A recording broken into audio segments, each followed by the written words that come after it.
Recently we have completed our chapter 4, that is reproductive health. So I am giving you the revision notes of this chapter. Hopefully you all are just making your notes, because I have not seen the notes of everyone. I am doing my work, you have to do your work, but you have not shown your work till now.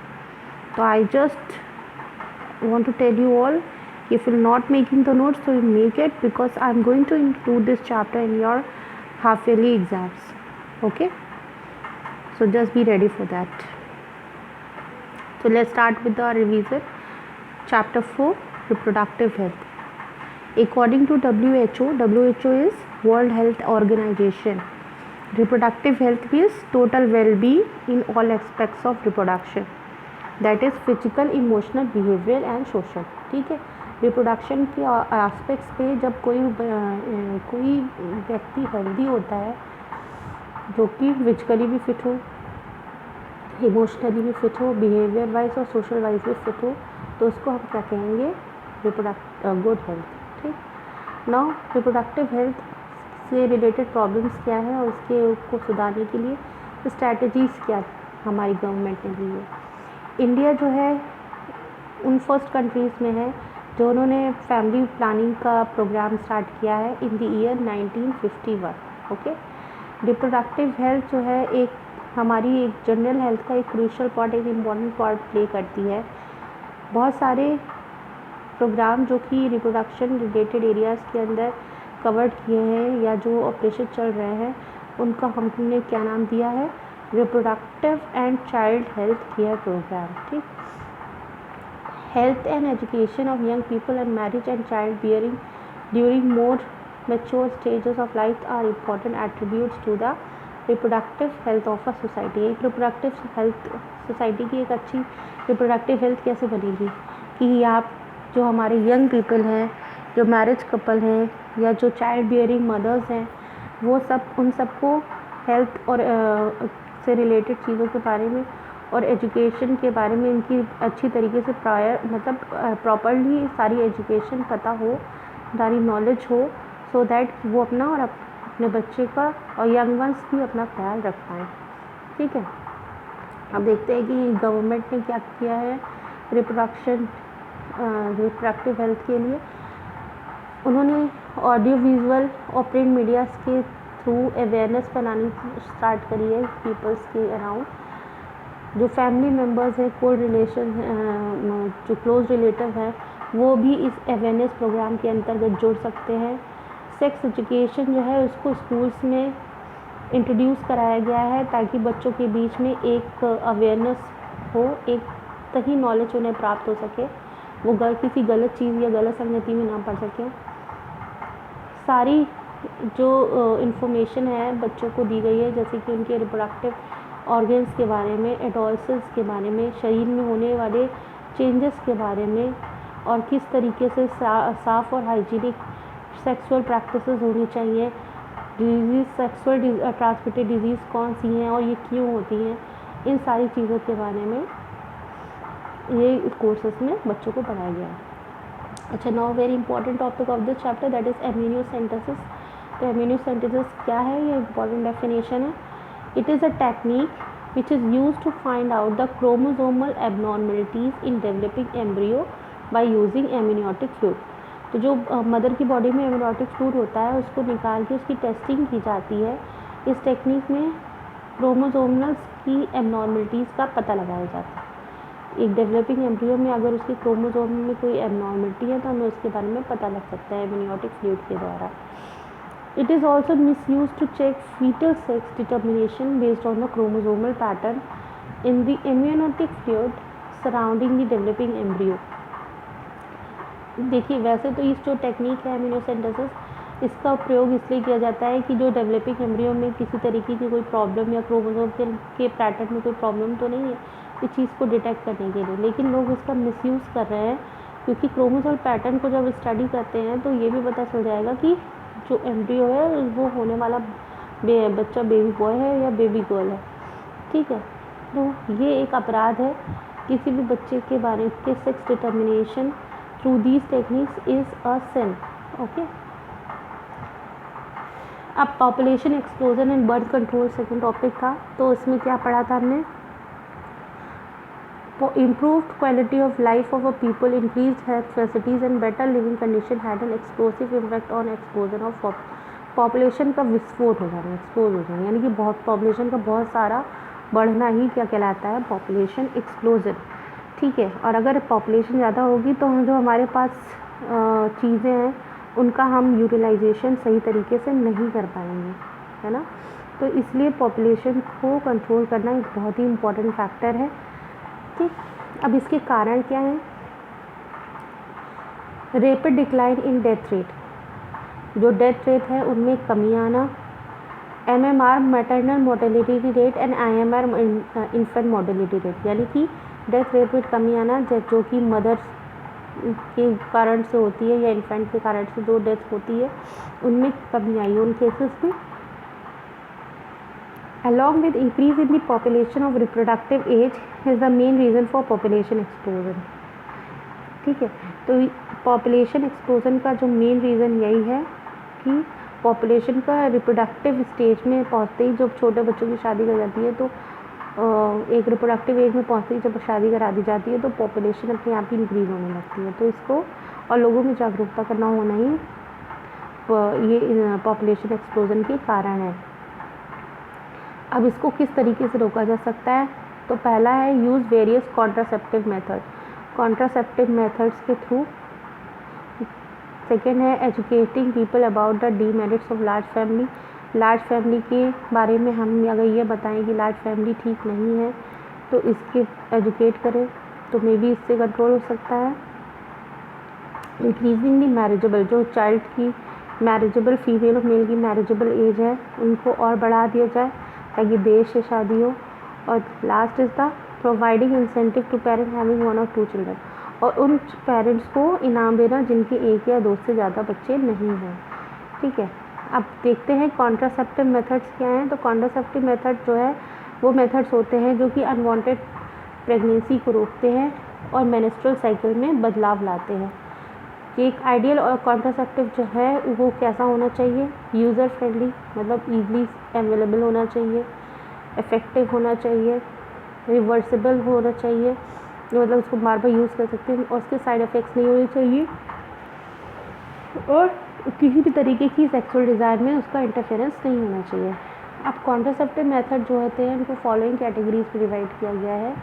पहला है natural और traditional methods, barrier methods, IUDs, oral contraceptive methods, injectable implants and surgical method. तो these are the important contraceptive method, है ना।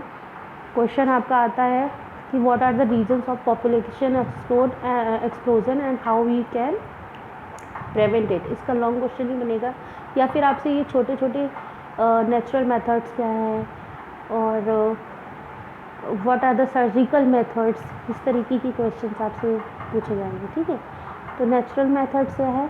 Avoiding, वो इनमें जो है इस तरीके से पॉपुलेशन का होना ताकि ओवम और स्पर्म की मीटिंग ना हो पाए। अब इसके लिए भी कुछ मतलब टेक्निक्स हैं किस तरीके से हम ओवम स्पर्म्स की मीटिंग को रोक सकते हैं। पहला है पीरियोडिक एब्सटेंसेंस, जो कपल्स होते हैं अगर उनमें 10 से 17 के बीच में पॉपुलेशन यानी कोइटस हो रहा है तो फर्टिलाइजेशन के चांसेस जो है इस टाइम पीरियड में हाई होते हैं। लेकिन इसके बाद अगर नहीं अगर इसके बाद पॉपुलेशन हो रहा है तो उसके चांसेस कम हो जाते हैं। तो avoid sex during 10 to 17 days of the ovulation period in the women. Second है withdrawal of the coitus interrupts, जब मेल पार्टनर होता है it withdraws its penis from the vagina just before the ejaculation. Next is the lactational amenorrhea, जब बच्चा पैदा होता है वो लैक्टेशन पीरियड में होता है, मदर लैक्टेशन पीरियड में होती है, उस टाइम पे जो है ओव्यूलेशन नहीं होता है और फर्टिलाइजेशन के चार्जेस नील होते हैं। Second is the barrier method, ovum sperm को फिजिकल मीटिंग से रोकना with the help of a barrier, एक बैरियर के थ्रू, उसको हम क्या कहते हैं? Barrier methods. इसमें पहला है कॉन्डम्स, दूसरा है डायफ्राग्राम्स एंड सर्विकल कैप्स एंड वॉल्ड्स। ठीक, तो इसमें क्या होता है? इसमें जो बैरियर होता है वो रबर का होता है, बना होता है, उसको फीमेल रिप्रोडक्टिव टाइम में इंसर्ट किया जाता है कोइटस के दौरान। इसके अलावा बहुत सारे स्पर्मिसाइडेड क्रीम्स आती हैं, जेलीस आती हैं, जो कि इन बैरियर्स के साथ में यूज़ की जाती हैं ताकि कॉन्ट्रासेप्टिव यानी कि प्रोटेक्शन अच्छी तरीके से हो सके। एडवांटेज क्या है, इनको डिस्पोज किया जा सकता है, ये अपने आप से आपको इंसर्ट करने पड़ते हैं, ये इनको हम रीयूज़ कर सकते हैं, but some barriers can not be reused. Okay, prevents conception by blocking entry of sperm through the cervix. ये कॉन्सेप्शन को रोकते हैं कैसे, तो स्पर्म की एंट्री को कर्विक्स पे जाने से रोकता है, क्योंकि पहले ही बैरियर होता है तो स्पर्म वहीं रह जाता है, अंदर नहीं जा पाता। फिर है इंट्रा यूट्राइन डिवाइसेस। ये जो है इनके लिए एक वेल क्वालिफाइड डॉक्टर की ज़रूरत होती है, जो कि फीमेल की यूट्रस में वजाइना के थ्रू डाली जाती है। ठीक है, ये क्या होती है, ये कॉपर रिलीजिंग आयोडीज होती हैं जो कि हार्मोन्स रिलीज़ करती हैं। ठीक, आईओसीडी जो होती है वो फैगोसाइट, जो स्पर्म्स होते हैं उनको फैगोसाइटोसिस कर दिया, मतलब उनको डाइजेस्ट कर जाती है यूट्रस के अंदर, और जो कॉपर होता है वो स्पर्म्स की मोटालिटी को रोक देता है। इसके अलावा ये जो हार्मोन्स रिलीज़ करती है वो जाइगोट को यूट्रस पे इम्प्लांट नहीं होने देते हैं। तो ये इन वीमेंस के लिए आइडियल है जो कि प्रेगनेंसी में डिले करना चाहती हैं या 2 बच्चों के बीच में स्पेस करना चाहती हैं, आयोसीट। नेक्स्ट है ओरल पिल्स, जो कि प्रोजेस्टेरॉन और रेजिस्ट्रॉन के कॉम्बिनेशन से बनी हुई दवाएं हैं और फीमेल्स के द्वारा ली जाती हैं। ये इनका काम है ओव्यूलेशन और इम्प्लांटेशन की प्रोसेस को इनहिबिट करना, रोकना। ठीक है, administration of progesterone estrogen combination within the 72 hours of coitus is found to be very effective as emergency contraceptive। तो इन लोगों की कॉम्बिनेशन अगर फॉर एग्जांपल अनप्रोटेक्टेड सेक्स हो गया या किसी और वजह से अगर प्रिकॉशंस नहीं हुए हैं, तो अगर इनका वो कॉम्बिनेशन लिया जाए तो 72 आवर्स के अंदर ये एक इफेक्टिव कॉन्ट्रासेप्टिव प्रूफ होता है। लेकिन फिर भी एवरीथिंग, मैं ये कहूँगी कि जो एवरीथिंग जो भी कंज्यूम की जानी चाहिए, स्पेशली जो मेडिसिन्स हैं उनको डॉक्टर की रिकमेंडेशंस पे ही मेडिसिन को लेना चाहिए, क्योंकि हर मेडिसिन के अपने कुछ साइड इफ़ेक्ट्स भी होते हैं। Okay, so before using these medicine first consult the doctors. Okay, surgical methods क्या होते हैं, सर्जिकल मेथड में को हम स्टेलाइजेशन भी कहते हैं। स्टेलाइजेशन मतलब होता है free from micro organism, the area which is free from micro organism is called sterilisation, and it is used as a terminal method of contraception in males and female to prevent any more pregnancy। इसमें क्या किया जाता है, surgical method होता है, इसमें वैज difference जो mains की होती है इनको कट करके उसको टाई कर दिया जाता है ताकि जो स्पर्म रिलीज हो टेस्टिस से वो वैज डिफरेंस के थ्रू पेनिस में ना आ पाए इजैकुलेशन के टाइम पे। वेस्टियोकैमी में भी यही किया जाता है, जो फेलोपियन ट्यूब का जो एंड होता है वहाँ पे कट कर दिया जाता है और टाई कर दिया जाता है ताकि ओवम्स रिलीज हो तो वो फेलोपियन ट्यूब पे उस जंक्शन पे ना पहुँचे जहाँ पे स्पर्म के साथ इसकी मीटिंग हो सकती है। ठीक है, देख लीजिए डेफिनेशन।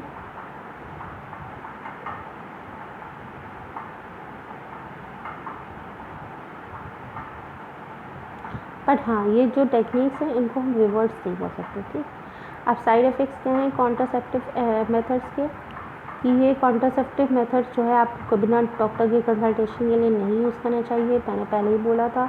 और इसके कभी कभी साइड इफ़ेक्ट्स ये होते हैं कि nausea, abdominal pain, bleeding, irregular menstrual cycle, ये even sometime it causes breast cancer also. Next term है MTP, that is the medical termination of pregnancy.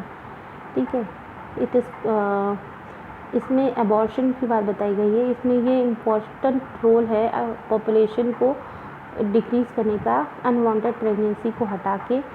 In India MTP जो है उसको लीगलाइज किया गया था 1971 में, लेकिन हाँ सब इसकी रिस्ट्रिक्शन है इसको मिसयूज़ करने के लिए, स्पेशली जो इनडिस्क्रिमिनेशन होता है फीमेल और मेल स्पोइटिसाइड्स के बीच में, क्योंकि लोगों लड़की नहीं चाहते हैं और वो उस टेक्निक्स के थ्रू जो है पता लगा के उन टेक्निक्स का मिसयूज़ करते हैं। तो ये प्रोसेस यूज़ की जाती है अनवांटेड प्रेगनेंसी और अनप्रोटेक्टेड इंटरकोर्स को जो अनप्रोटेक्टेड इंटरकोर्स है उनको उनसे सेफ होने के लिए। दूसरा, जब प्रेगनेंसी में जो चाइल्ड की जो फीटस की डेवलपमेंट सही नहीं हो रही हो और मदर को बच्चे से या बच्चे को मदर से खतरा हो उस टाइम पे। और एमटीपी जो है जनरली सेफ तभी होते हैं जब तक फर्स्ट ट्रिमेस्टर चल रहा होता है। आफ्टर फर्स्ट ट्रिमेस्टर जो है एमटीपी जो होते हैं वो थोड़े रिस्की हो जाते हैं, ठीक है, यानी एबॉर्शन थोड़ा रिस्की हो जाता है। फर्स्ट मंथ तक abortion is no problem with the abortion, but after first month the abortion is risky.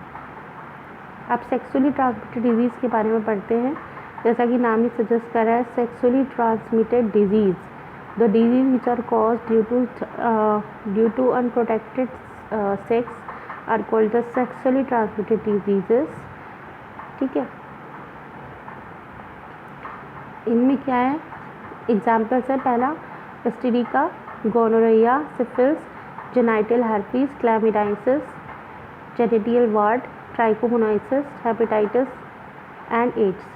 Hepatitis B और एचआईवी जो है वो इंजेक्शन, इसके सेक्स अनप्रोटेक्टेड सेक्स के अलावा जो है इंजेक्शन, नीडल, सर्जिकल इंस्ट्रूमेंट्स के द्वारा भी फैलती है। If somebody infected person has use these syringes और needles and that if needles are again reused by the healthy person, then the healthy person has the chances to become infected from these instruments, fine। अच्छा, इसके अलावा जो genital हार्पीज़ है, HIV और hepatitis भी है, other disease जो है वो कम्प्लीटली क्योरेबल है अगर उनको सही टाइम पे डिटेक्ट कर दिया जाता है और प्रॉपर्ली ट्रीट किया जाता है। एंटीबायोटिक का कोर्स होता है, इसमें बहुत सारी चीज़ें होती हैं डॉक्टर के कंसल्टेशंस के ऊपर। टाइमली डिटेक्शन और proper treatment of STDs are very much important, otherwise it lead to complication. देखिए, कोई भी बीमारी होता है उसका टाइमली डिटेक्शन और प्रॉपर ट्रीटमेंट बहुत इंपॉर्टेंट होता है। अगर आप जितनी देर करते जाओगे आपकी बीमारी उतनी बढ़ती जाएगी। तो इट वुड बी बेटर कि अर्ली स्टेजेस पे ही अगर कुछ प्रॉब्लम्स लग रही हैं तो you should go to the doctor for disease, any kind of problems. अच्छा, इन्फेक्शन जो है एसटीडी के वो कैसे प्रिवेंट किए जा सकते हैं। Avoid sex with the unknown partners और मल्टीपल पार्टनर। जो सेक्स है उस कभी भी किसी अननोन पर्सन के साथ नहीं करना चाहिए। साथ ही सेक्स आपको मल्टीपल पार्टनर्स के साथ नहीं करना चाहिए, ठीक है, अदरवाइज एसटीडी इन्फेक्शन होने के चांसेस होते हैं जिससे आपको जान का खतरा भी हो सकता है। दूसरा, during coitus always use condom. तीसरा, अगर कोई भी किसी तरीके की एसटीडी जो है उसमें डाउट हो रहा हो तो क्वालिफाइड डॉक्टर से एक बार जाके चेक कराना चाहिए। अब नेक्स्ट टॉपिक है हमारा इनफर्टिलिटी। तो वो इनफर्टिलिटी क्या है, जो कपल्स होते हैं जो कि चिल्ड्रन रिप्रोड्यूस करते हैं, रिप्रोड्यूसिंग एज में है, वो चिल्ड्रन रिप्रोड्यूस कर सकते हैं but they are not able to reproduce their children, जबकि वो अनप्रोटेक्टेड सेक्सुअल रिलेशनशिप में हो, तो उनको हम क्या कहते हैं, इनफर्टाइल। इसके जो है बहुत सारे रीज़न्स हो सकते हैं, जैसे कि फिजिकल है, कोजेनाइटल है और ड्रग्स है या किसी तरीके की डिजीज़ है या इम्यूनिटी से रिलेटेड कुछ प्रॉब्लम है। जो इनफर्टाइल कपल्स होते हैं उनको जो है कुछ टेक्निक्स के थ्रू जो है हम उनको फर्टिलिटी में फर्टाइल बना सकते हैं। इन टेक्निक्स को हम क्या कहते हैं, असिस्टेड रिप्रोडक्टिव टेक्नोलॉजीज़, ठीक है। इसमें पहली है इन विट्रो फर्टिलाइजेशन। इसमें क्या होता है, जो फर्टिलाइजेशन होता है वो बॉडी के अंदर नहीं हो पा रहा होता है क्योंकि कुछ due to some hormonal problem या कुछ भी हो सकता है तो नहीं होता है। तो इस केस में क्या करते हैं, जो मेल का स्पर्म होता है, फीमेल का ओवम होता है, इनको बाहर निकाल लिया जाता है बॉडी से, या फिर डोनर स्पर्म्स या डोनर ओवम्स को ले लिया जाता है, उनको बाहर फर्टिलाइज़ कराया जाता है लेबोरेटरी कंडीशंस में। और उसके बाद जब वो ड्राइगोट में चेंज हो जाता है और ब्लास्टोमियर 8 सेल स्टेज यानी ब्लास्टोमियर स्टेज में कन्वर्ट हो जाता है, उसको दोबारा फीमेल की बॉडी में इंट्रोड्यूस करा देते हैं, ठीक है, ताकि एम्ब्रियो का डेवलपमेंट फर्दर हो सके। तो this method we also called the test tube baby method. Second है GFT gift, that is the gamete intrafallopian transfer. इसमें क्या होता है, transfer of gametes collected from the donor into fallopian tube of another female who do not produce ovum। इसमें जो है जो gametes होते हैं डोनर के, उनको फैलोपियन ट्यूब में एक दूसरी फीमेल के फैलोपियन ट्यूब में स्टोर करके रख लिया जाता है, जो कि ओवम प्रोड्यूस नहीं करती है। तीसरा है इंट्रासाइटोप्लाज्मिक स्पर्म इंजेक्शन। तो इसमें एक तरीके का स्पेशल प्रोसीजर है एम्ब्रियो फॉर्मेशन का लेबोरेटरी में, जिसमें स्पर्म जो है वो डायरेक्टली जो है ओवम्स में वो इंजेक्ट कर दिया जाता है। आर्टिफिशियल इंसेमिनेशन क्या है? Infertility cases in which male partner is unable to produce healthy sperms are treated by this technique, in which semen collected from the donor is artificially introduced into vagina or uterus of the female। इसमें artificial insemination में क्या होता है, जो male partner जो कि healthy sperms को produce नहीं कर पाता है, तो उसमें क्या करते हैं कि उसकी जो सीमन होता है उसको कलेक्ट कर लेते हैं, या फिर डोनर का जो सीमन होता है उससे उसको कलेक्ट करके उसमें से स्पर्म्स निकाल के वेजाइना में इंट्रोड्यूस करा दिए जाते हैं। इसको हम क्या कहते हैं? Intrauterine insemination. All these techniques require extremely high precisation. ये जो टेक्निक्स यूज़ की जा रही हैं उनमें एक हाईली एक प्रिसिशन की आवश्यकता होती है, मतलब बहुत ही स्किलफुल होना चाहिए, अदरवाइज़ की जो चीज़ें हैं वो सही से प्रॉपरली नहीं हो पाएंगी। साथ ही साथ इसमें एक स्पेशलाइज प्रोफेशनल्स और एक्सपेंसिव इंस्ट्रूमेंट्स की भी ज़रूरत होती है। ये जो लिमिटेड ये बेनिफिट जो है कुछ ही कंट्रीज़ में और कुछ ही लोगों को मिला हुआ है।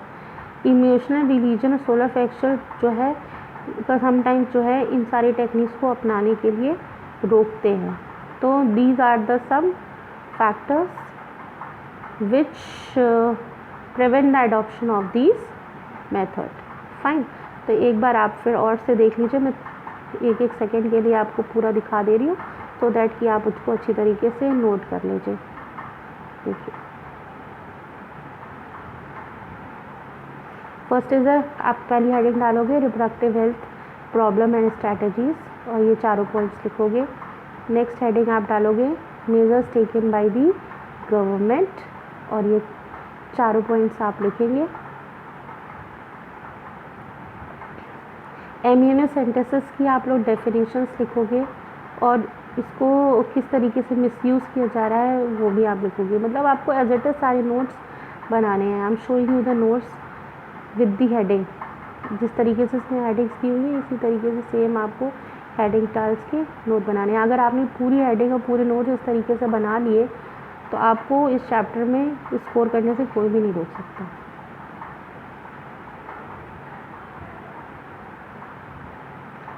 What are ideal contraceptive methods, ये पूछा जा सकता है क्वेश्चन, है ना। What are the types of contraceptive methods, कौन कौन से? 7 मेथड्स दिए हैं। Natural method,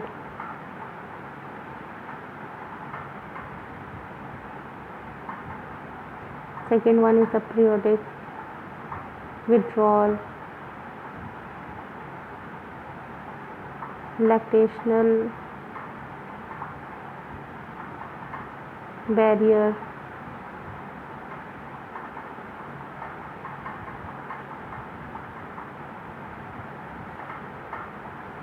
just note down all the things, right?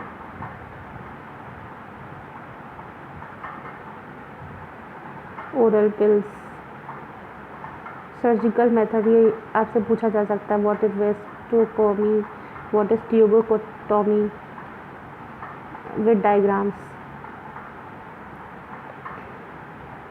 ठीक है, डेफिनेशन लिखी हुई है, एज इट इज डेफिनेशन लिखनी है विद दी डायग्राम। अब देखिए एक चीज़ होती है, जब भी हम आंसर करते हैं, अगर हमको क्वेश्चन पता होता है, अगर शॉर्ट आंसर है तो हमें कितने वर्ड्स का लिखना है, लॉन्ग आंसर है तो कितने वर्ड्स का लिखना है। तो अगर आपसे पूछा जाता है 2 नंबर में नाम पूछा जाता है तो आप सिर्फ नाम दे दोगे, लेकिन अगर आपसे पूछा जाता है सब्जेक्टिव में, हाफ फिलीज में, आई मीन शॉर्ट आंसर में पूछा जाता है, तो आपको उसको अच्छी तरीके से एक्सप्लेन करना पड़ेगा विद डायग्राम्स।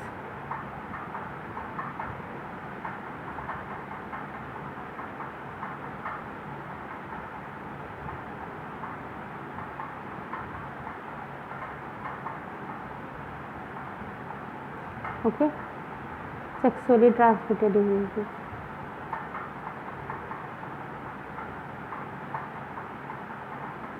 Infertility, ये भी इम्पॉर्टेंट है. In vitro fertilisation is very much important.